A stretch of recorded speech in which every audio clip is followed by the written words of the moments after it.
So welcome to all, and a special welcome to our brand new students in the audience.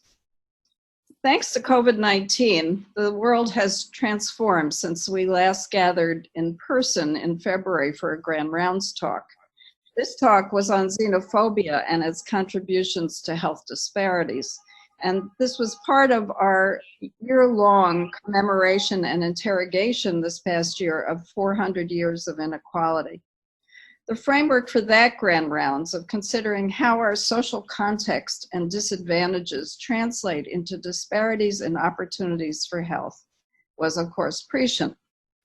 The coronavirus has put a magnifying lens on the health inequities in our society, demonstrating that there are different Americas on either side of the health divide. It has been tragic and horrifying to see the structural shortfalls in protecting the vulnerable, including communities of color, the aged, and the incarcerated during this pandemic.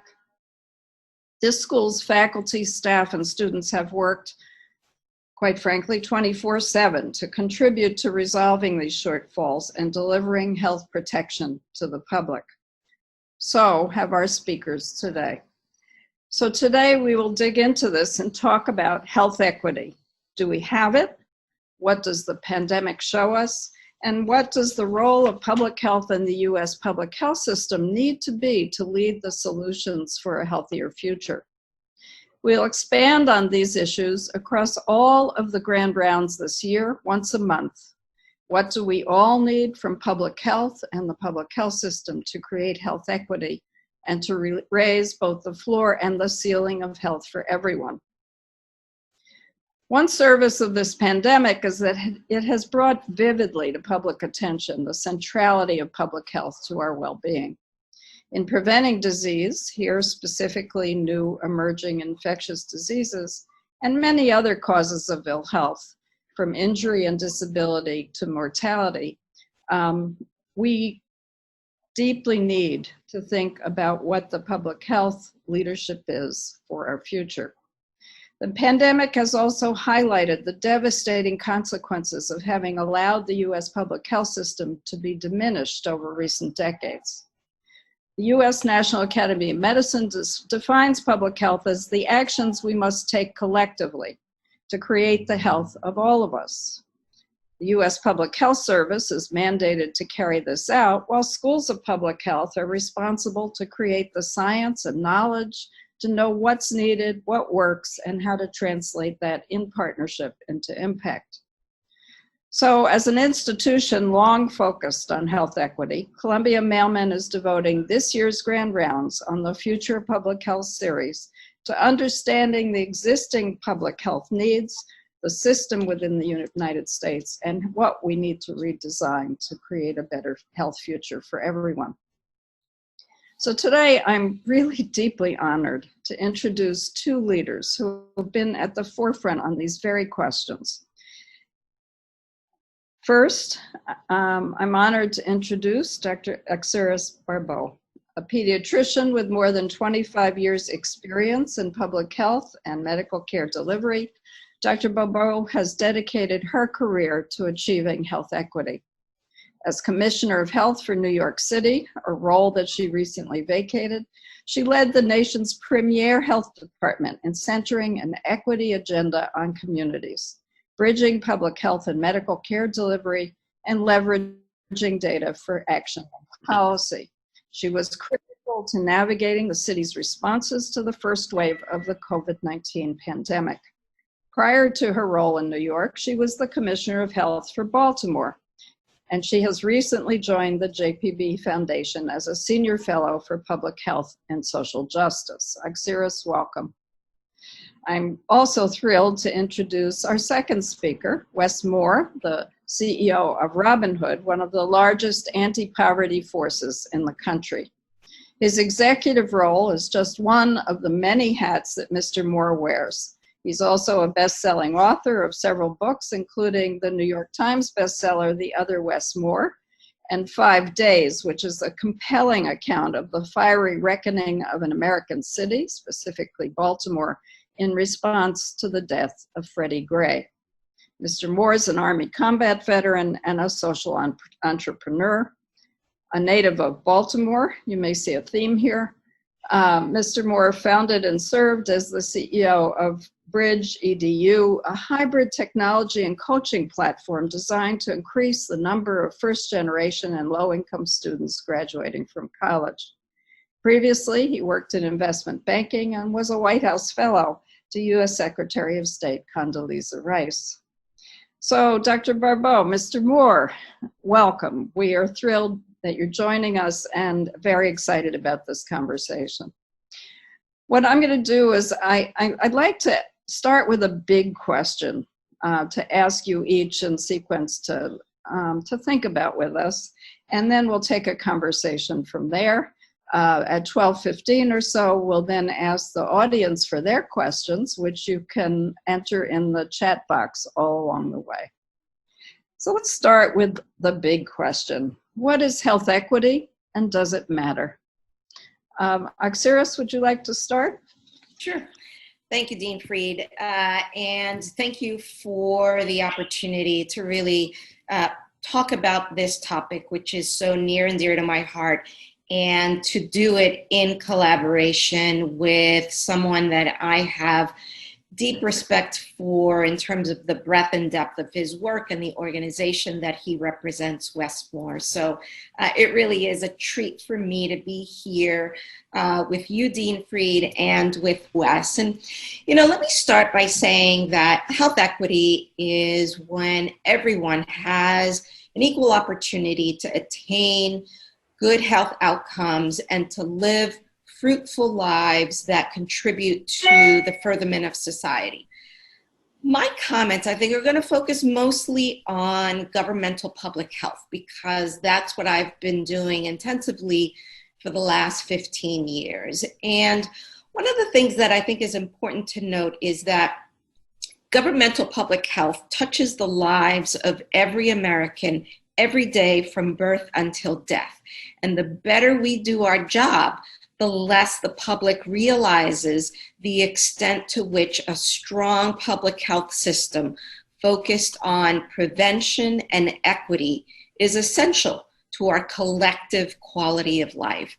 And so I think that for far too long, we've taken for granted that the public knows what public health is, and that beyond that, there's an understanding and appreciation for the importance of governmental public health in attaining health equity.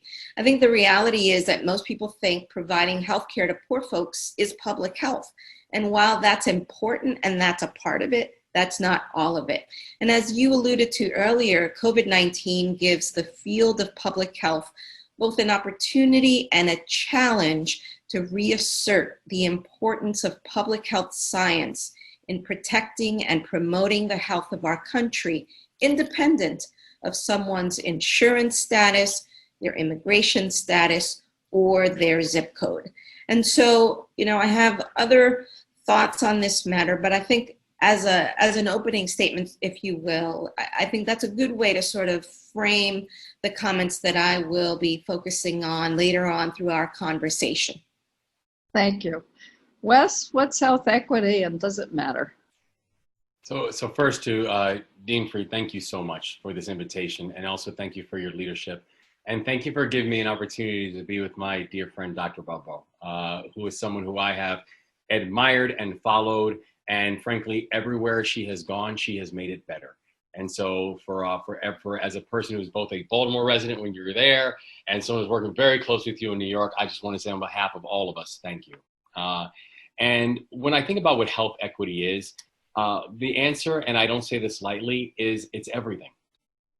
And when I say it's everything, the reason I say that it's because it is a thing that touches every single aspect of our life, from the first time that we enter into this world until the time that we leave it. Where health equity shows itself and health inequity shows itself from the air that we are breathing, to the water that we are drinking, to the neighborhoods that we're living in, to the homes that we exist in, to the psychological impact of the schools that we are attending or the way we are policed, how health equity and all the dynamics of health equity and the way it shows itself is something that becomes the predominant indicator of not just where we are, not the predominant predictor of where we are, but the most predominant indicator of where we end up, of the type of prospects in our life that we'll actually be able to see and uphold, of the type of opportunities that will either be exposed to us or closed off to us. And the thing about when you're looking at health equity is a way of basically saying to our children and saying to our families and saying to our communities what we expect and what we hope for in many ways without saying a single word.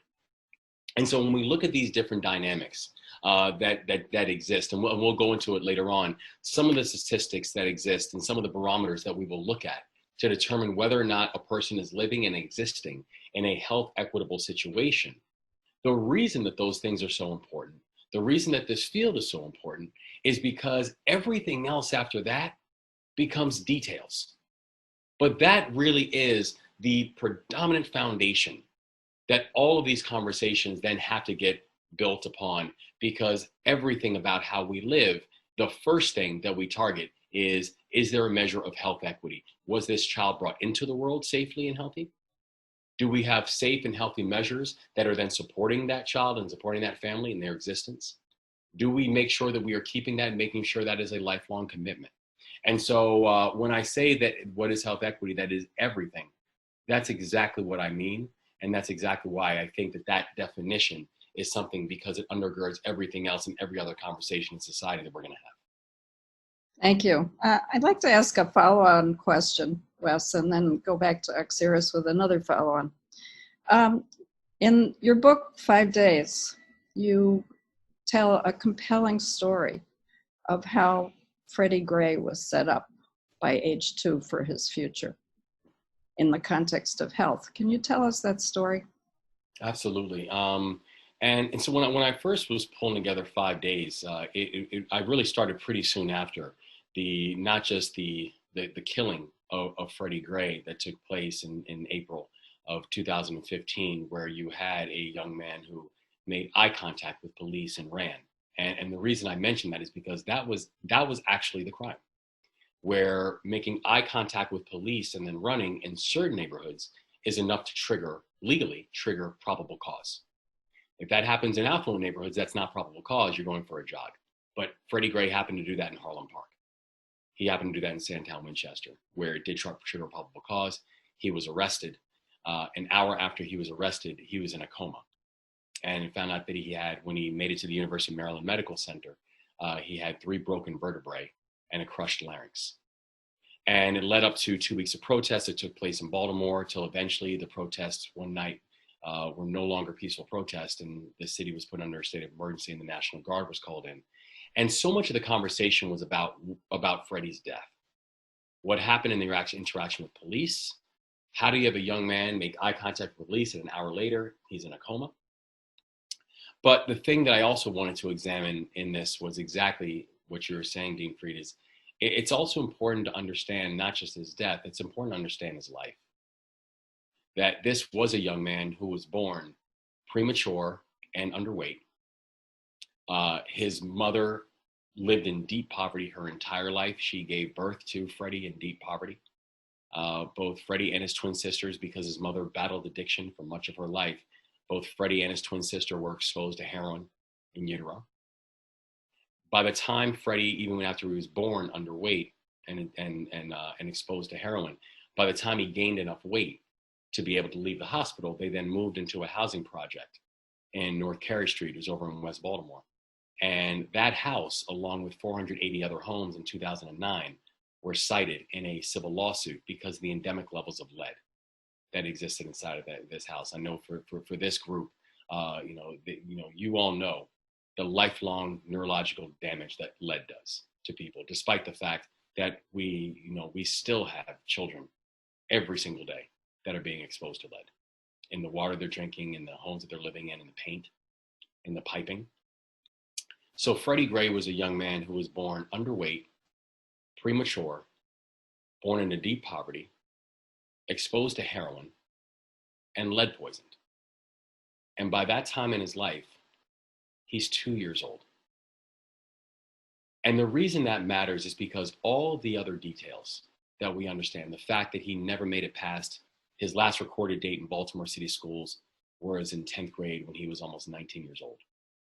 The fact that he was in developmental coursework his entire life and he never made it out of developmental coursework. The fact that he had impulse challenges and had interactions not just with the juvenile justice system, but with the adult prison system. All of those factors, all of those things have to be understood with a sense of context.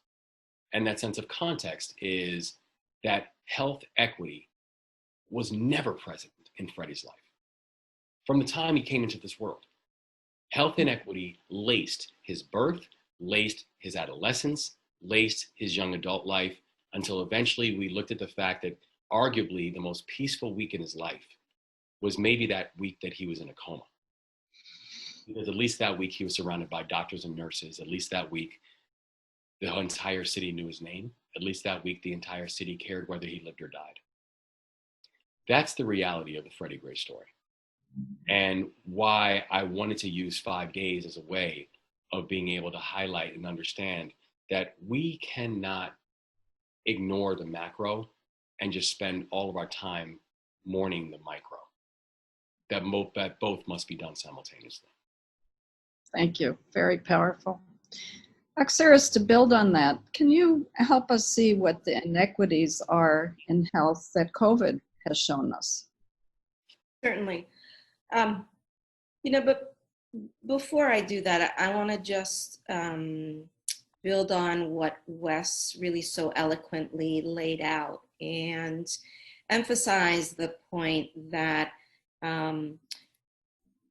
when we are, as we are, living in a society that is deeply imbued with racism, it's easy to lose sight of the macro for the micro, and not always or not as visibly on both ends of the spectrum. So let me just sort of clarify that a bit. I think the way in which Wes uses the Freddie Gray story to really amplify the degree to which systemic racism plays out is incredibly powerful. But I think that on the other end of the spectrum, and I'm going to take liberties here that I haven't talked to Wes about, but I think that, there are times when folks look at people like me and Wes and say, you all came from humble beginnings, but you all made it out. That's as pervasive and pernicious as well. And I think it's important for us to sort of, highlight that distinction because unless we deal with both ends of those spectrums, I don't think we will fully get to systems that help us create health equity.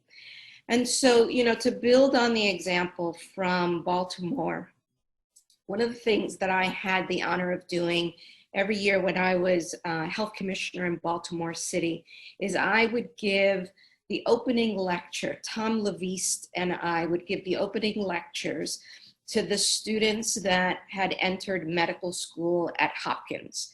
And every year I would use the same opening statement, which was, welcome to Baltimore, welcome to Hopkins. I want you to know that your efforts as doctors will only account for 20% of the health outcomes of your patients, that everything else will be determined by the context that they're living in Baltimore City.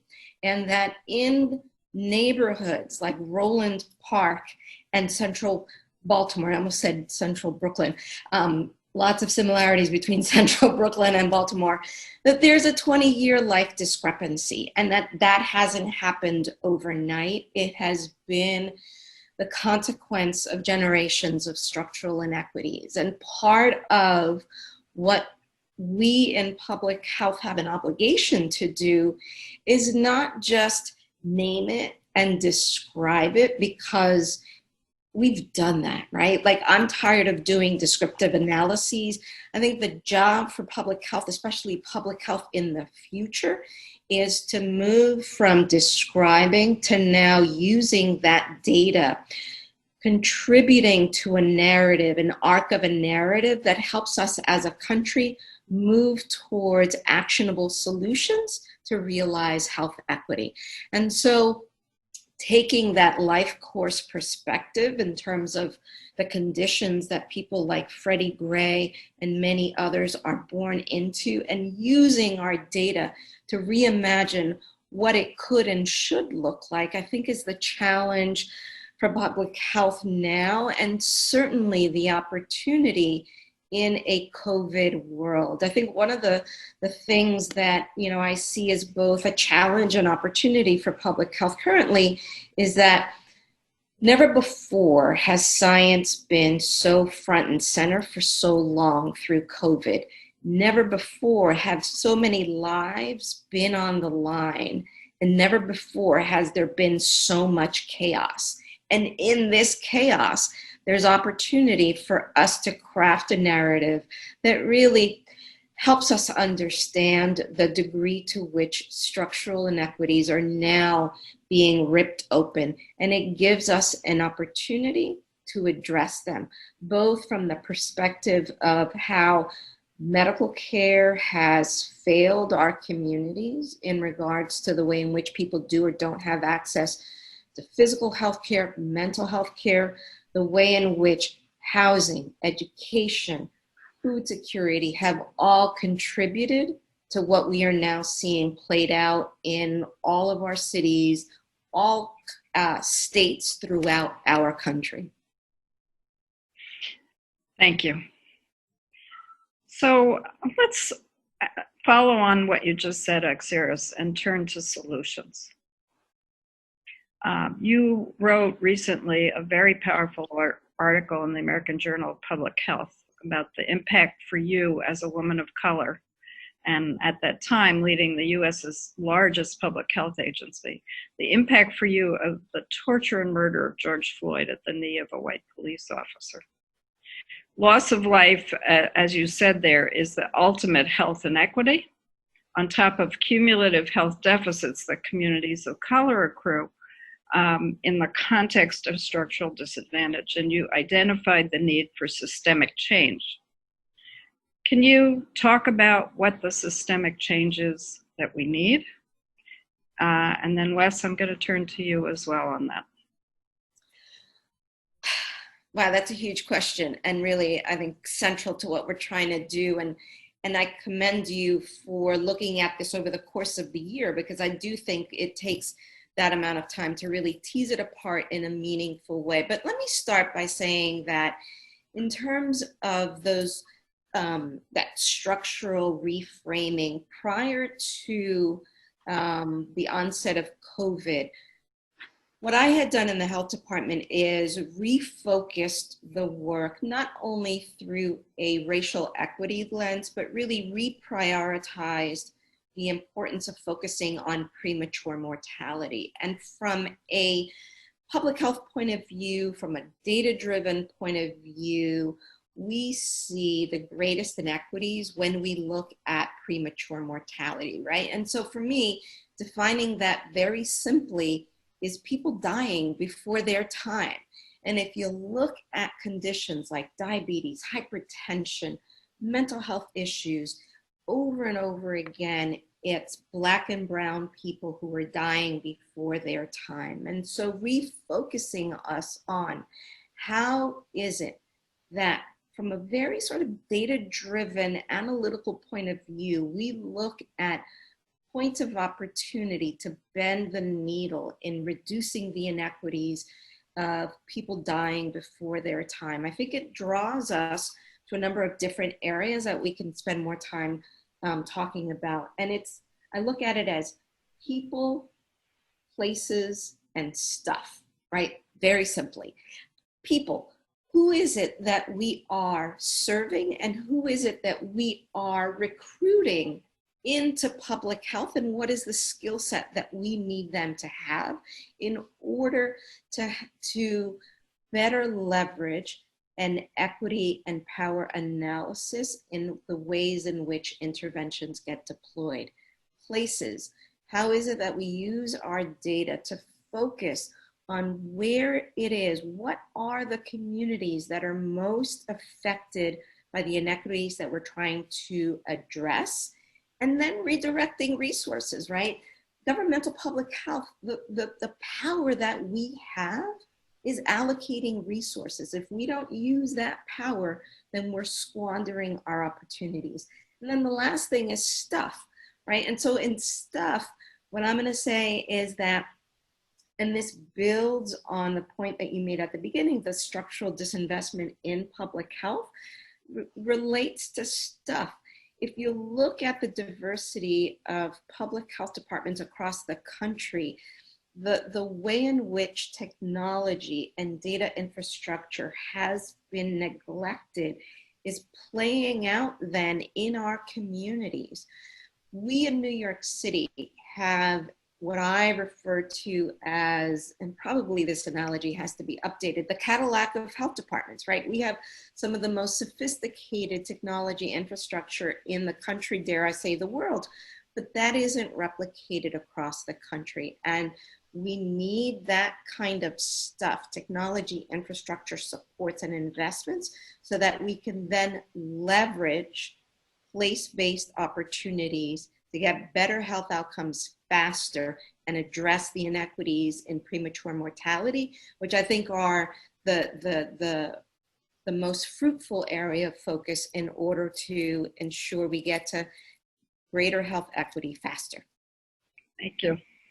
As you know, I'm a geriatrician as well as a public health scientist, and I learned very early as a geriatrician that when I saw patients, I was the beneficiary of the great work that pediatricians did, but also the great work of public health in terms of creating the healthy and nurturing environments that we need to develop, as going back to what Wes was saying, to not live precarious lives, and to have access to the resources and the environments that create health.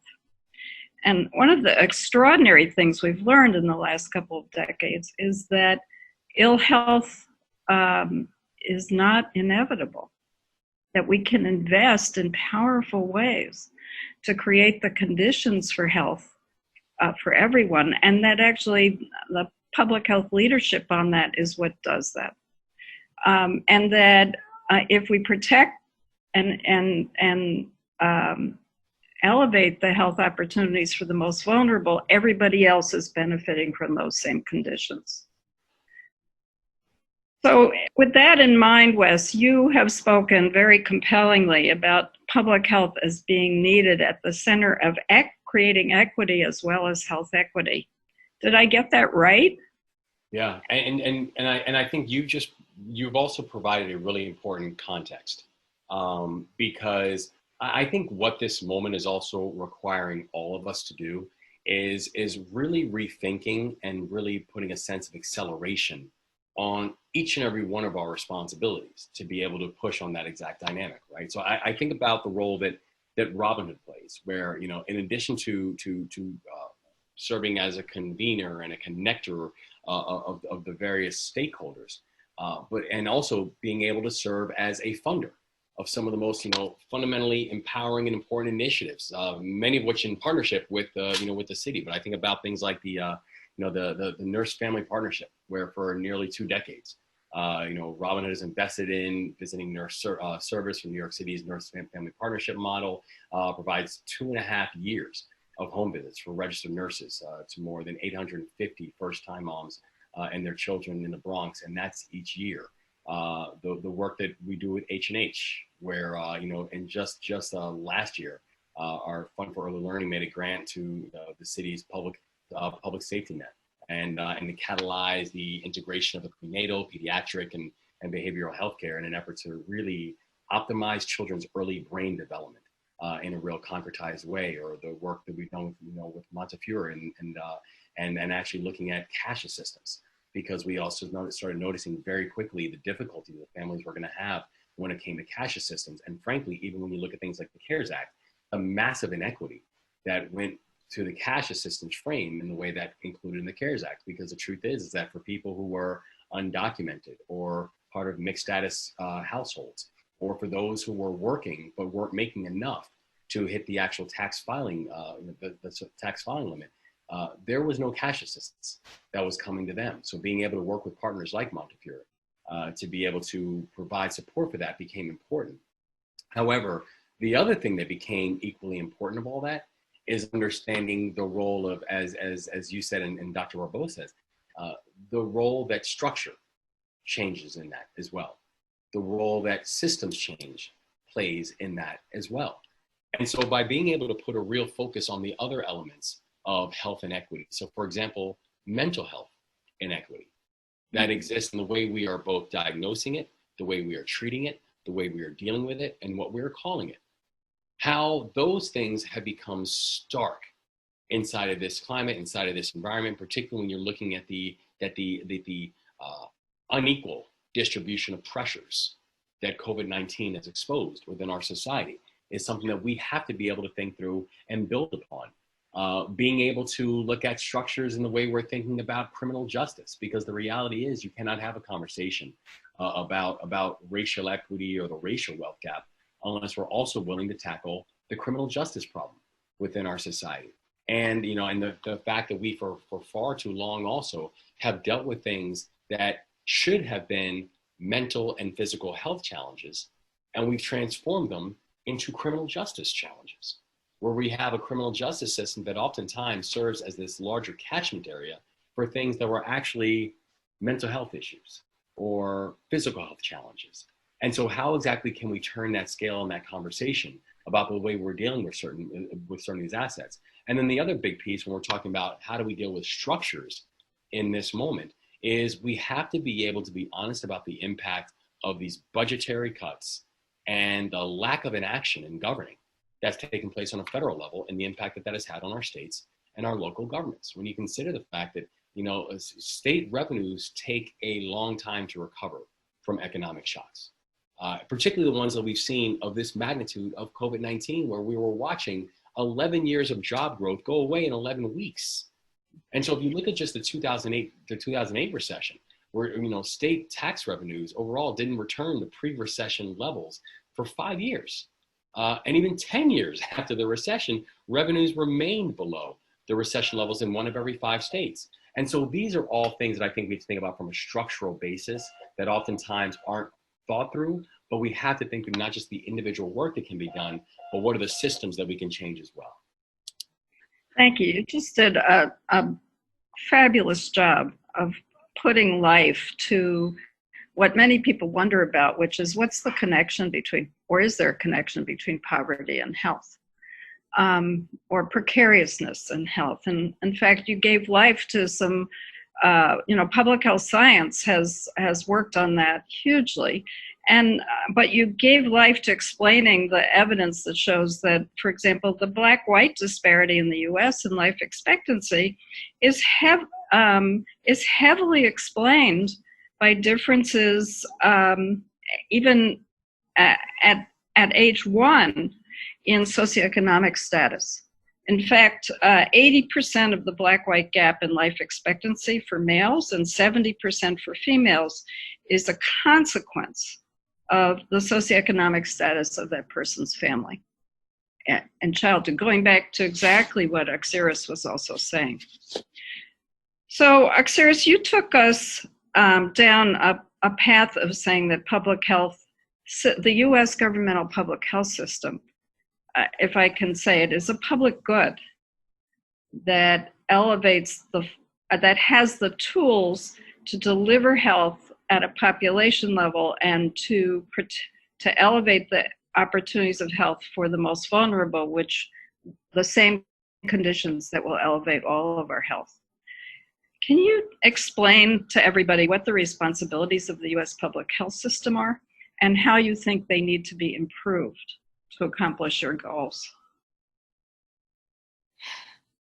I think first and foremost, let me just start by saying that we have a patchwork of public health because across the country there are 3,000 local health departments, and the degree to which they are able to fulfill all of what in public health we would want to do varies because their level of funding has been so compromised for a number of years. So, for example, since 2013, the labor force in public health has barely changed. And over the last 10 years, we've lost roughly 30,000 people from the public health workforce. And so, part of what it's important for us to focus on is that there are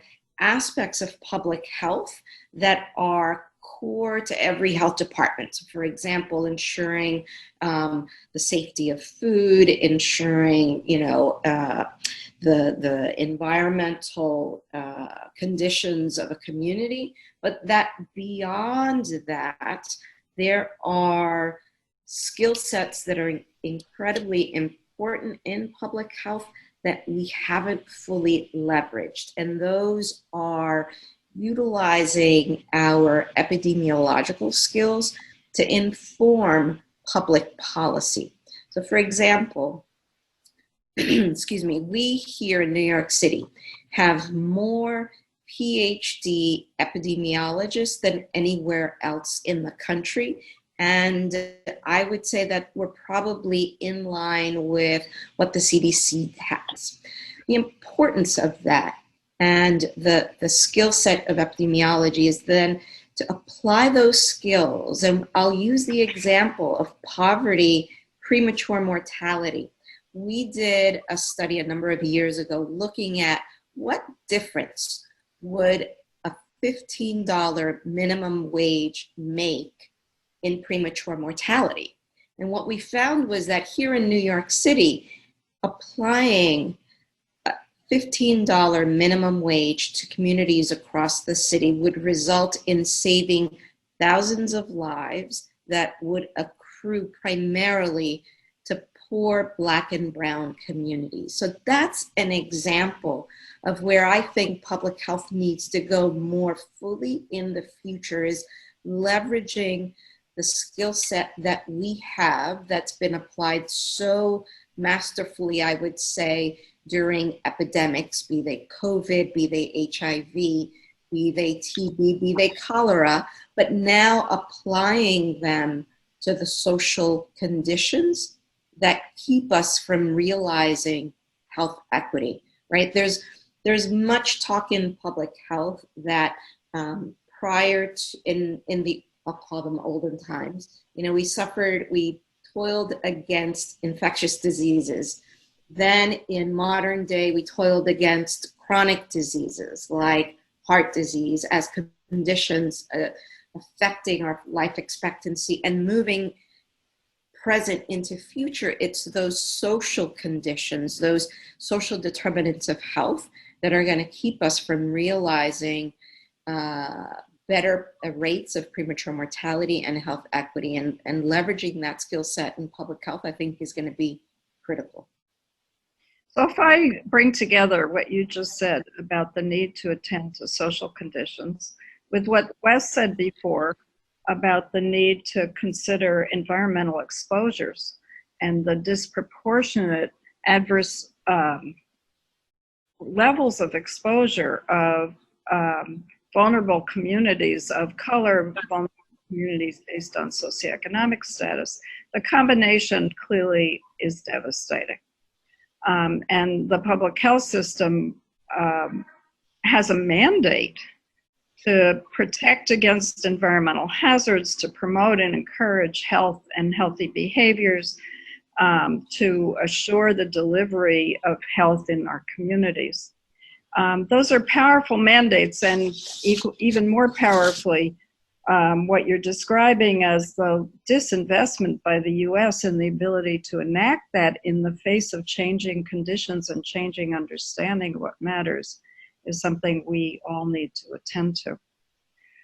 So before I turn to the audience for their questions, I'd like to end with two questions. One is to both of you. In September, Commissioner Barbeau called in her our editorial in the American Journal of Public Health for us to stand shoulder to shoulder with our communities. to pursue justice and equity. I'd like to ask each of you what that would mean.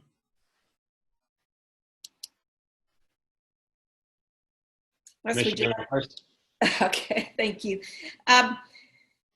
What that means in this immediate period and moving forward for public health is leveraging the strength, the power, the integrity of our community-based organizations, of our communities in identifying solutions that are needed by communities. And I'll give a very specific example that we've done through COVID.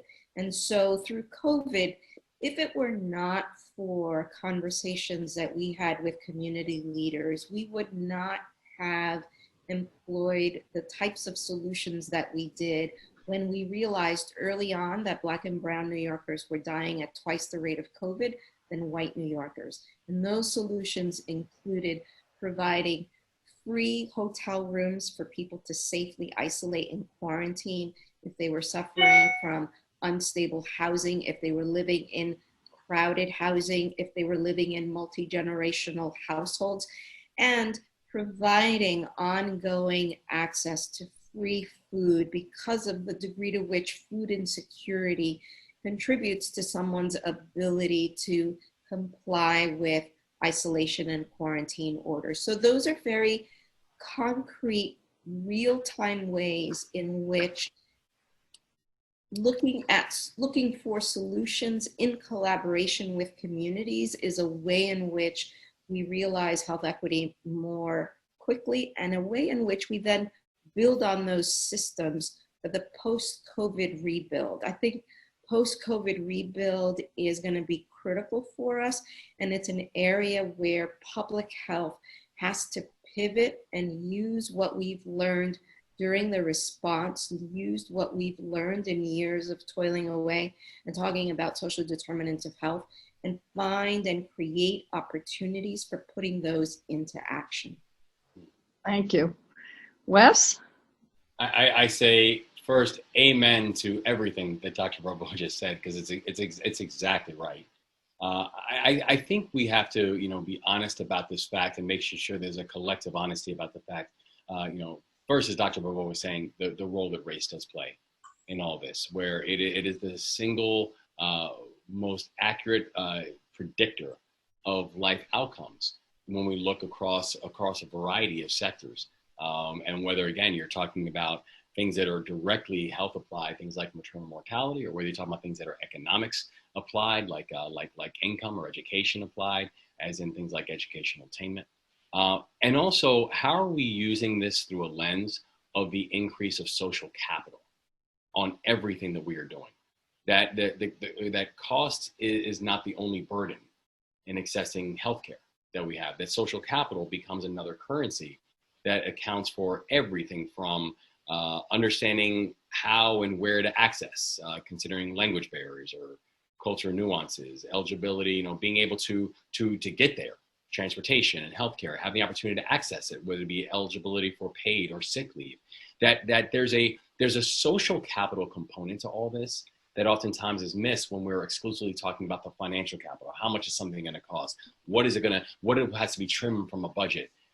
Where we have to then frame in this idea that equitable public health demands are that we remove all of the barriers to people's ability to receive quality healthcare and the type of platforms that put them on proper life patterns.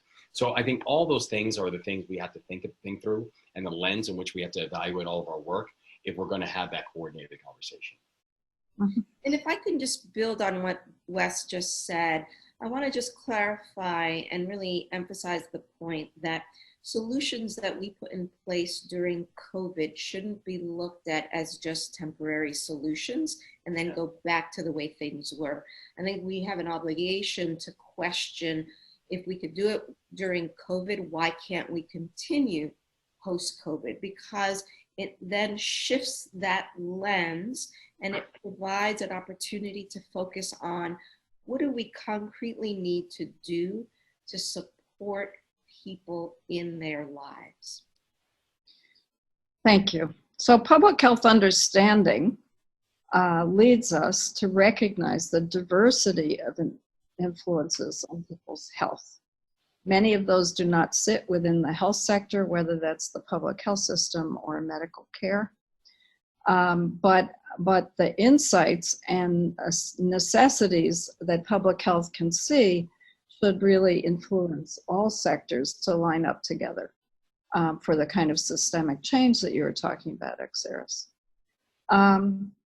This has been a very powerful discussion, and I know we have a number of questions, but the frame of public health leadership that you both just laid out is one that we are intent on trying to work together to amplify, and I deeply appreciate all your insights.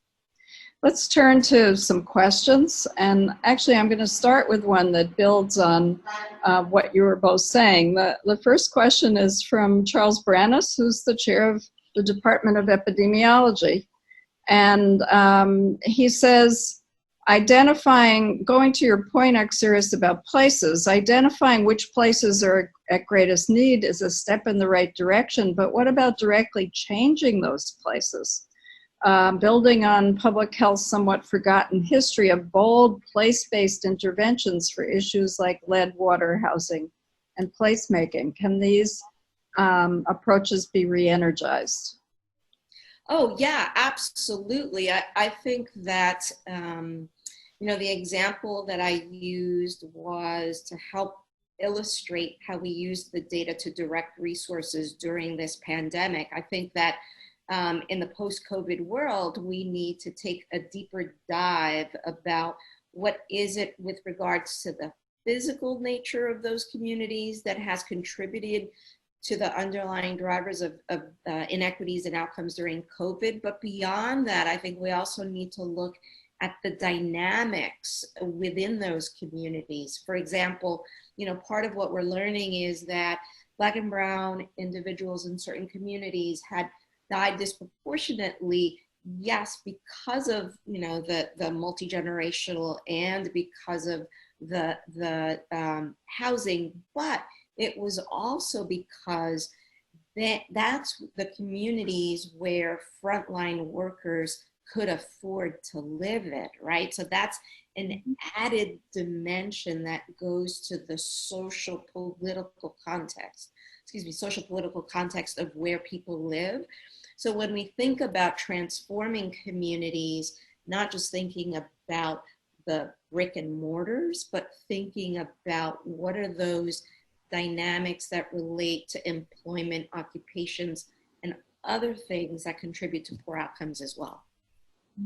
Wes, this also goes back to one of your original points about lead poisoning and Freddie Gray, or the context of communities in disrepair, which exacerbate a lot of risks. Anything you want to add on that?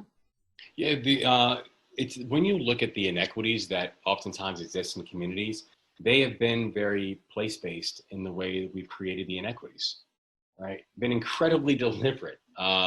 And so the only way I think we're going to upend that, so I think it's a great question, because the only way we're going to upend that is to be just as deliberate in the way that we are going to completely deconstruct and rebuild a community. I mean, if you take a look at, at a city that all of us know well and love deeply, the city of Baltimore. The city of Baltimore is incredibly deliberate. Everything from transportation lines to the way housing structures are set up, to the way neighborhoods are placed, to the fact that you can literally stand in the middle of, there's one street, for those who aren't familiar, called York Road, right? And if I stand in the middle of York Road and I look to the left, I see Guilford and I see some of the most affluent homes inside of this entire city of Baltimore. And literally, I don't have to move. I just need to turn my head. And I look to the right and you see dilapidated housing. You see food deserts. That's not by accident. Right? That wasn't just because, well, some people chose to live certain places. That's because of redlining. That is redlining, where we determine who could live where, who could get mortgages where, who could actually grow a life and grow a family where, depending oftentimes on racial lines, right? If we're looking at the history of everything from discriminatory lending policies, if we're looking at the Homestead Act, if we're looking at the unequal distribution of the GI Bill, these things were place-based, and place-based in the way that we put together discriminatory policies that then had impacts on the way people would live and the way generational poverty grew. So I'm in complete agreement that the way that we actually can and should go about attacking that is to essentially have a place-based unearthing. You know, it has to start from a level of honesty. It has to start from a level of history. It has to start from a level of acknowledgement. But the way we can actually attack these various issues, the fact that we still do, and you know, I take the state of Maryland as a singular issue. You know, the fact that we still have tens of thousands of children every year, still to this day, who are suffering from the impacts of lead, despite the fact that we've known for over a century that lead is a neurotoxin. And if you look in the case of, you know, in the case that we were talking about earlier about Freddie Gray, where, you know, the CDC indicates that if a person has 6 microbes of every, you know, 6 microbes of lead in every deciliter of blood, that child will have cognitive damage for the remainder of their life. Freddie Gray had 36, right? This is a common occurrence that we are seeing with our children. And so the way we can attack that with a place-based focus is not just right, it's actually the most appropriate way that we can actually attack those challenges. Thank you. So now I'd like to go to a question from Sarah Ball, who's an urban public health student. Urban public high school student. And she said, socioeconomic inequalities are apparent in my school every day. In your opinion, how has gentrification in urban environments affected health equity? Yeah, you know, that's a great question. And let me start off by saying, that's great that we have such a diversity of folks listening to this panel, and I really appreciate that. What I would say is that New York City has the most segregated school system in the country, and that it's driven by real estate and the degree to which gentrification has pushed communities out of their homes, out of their social networks, has incredible implications for health outcomes. Again, while I was at the health department, we conducted studies looking at the mental health effects of gentrification. And it's clear that individuals who are pushed out of their communities because of gentrification and who have underlying mental health issues see exacerbations of the mental health issues because of that displacement. And that additionally, you know, there are aspects of gentrification that make us question, why does it take gentrification in order for communities to have access to these things? And specifically, the issue looking at sugar control for diabetes. We find that individuals who live in communities where it's easier to get access to fresh fruits and vegetables have better, and where it's safer to conduct exercise outdoors, have better control of their diabetes as compared to individuals who live in less resourced communities. And so when we go back to resource allocation and what it takes to have healthy communities that will help us eliminate racial ethnic health disparities, we look at things like food access and gentrification. And if we can do it during gentrification, why can't we do it in non-gentrified areas? Thank you. Mr. Moore. Yeah, I would. I echo that. And first, Sarah, great question. And thank you. Thank you for not just your interest, but your push on this, because I think you bring up an important point about this idea of inequities and inequality, because I think that actually needs to be a lens in which we are making every single one of our decisions. Is, are we actually decreasing inequity and inequality within our society? And I think that actually takes place in every single measure, right? I think it's in the way that we think about our health inequities. I think it's the way we think about a wealth gap that is exploding inside of this country. I think it's the way we think about basic assets. I think it's the way we think about educational inequities and educational gaps, and whether or not we have students who are actually being prepared for college and careers by the time they're finishing their secondary school. So I love your question, and in the fact that I think it's actually both the lens in which we need to be addressing these issues. So when we're talking about issues such as gentrification, as we're talking about issues of community lift, as we're talking about all the things that Dr. Barbeau, brilliantly laid out about what are the things that make a community vibrant? What are the things that make a community growing? What is the things that make a community safe? What's the things that make a community healthy? Making sure that we're doing all that and making all those decisions when it comes to everything from urban planning to land use. How are we making those decisions with a context of the primary goal in all of this is reducing inequity? The primary goal in all this is reducing inequality. And every single one of those decisions must flow into that central target that we're all trying to hit. Thank you. So I'd love to ask all the other questions, but unfortunately we're almost out of time. In the last minute, I'd just like to ask both of you, in your comments, the three of us have some shared background of both being New Yorkers and Baltimoreans in good parts of our life and in equal measure. So I'm wondering if there is any reason to think that the recommendations that you're making differ by the context of whether we're living in a mega city like New York or a mid-sized city with all of the distinctive issues like Baltimore. I'll go first. I think it is important to add context to the fact that there are you could fit 4 Baltimores in Brooklyn, right? So there is a scope and a size element that has to be incorporated into it. But at the same time, I think that there are also tremendous similarities that then can be examined and understood when it comes to ways you are addressing inequity, ways you are addressing health disparities within these various cities. Baltimore has a different type of history with these things. And the measures and the levels of segregation that we have seen within Baltimore are staggering. And it is just a distinct reality. The other thing that I think is, comes up with a fundamental difference is when we're talking about populations and trends, you are still talking about a city in the case of Baltimore that, with the exception of Detroit and the exception of Cleveland, has lost more citizens over the past generation than any other major American city. The things that I think we then can specifically target and the things that I think make it actually very similar, ironically, are the anchor institutions. Is the fact that you have cities that have tremendous anchor institutions within the city that are not just in communities, but of communities.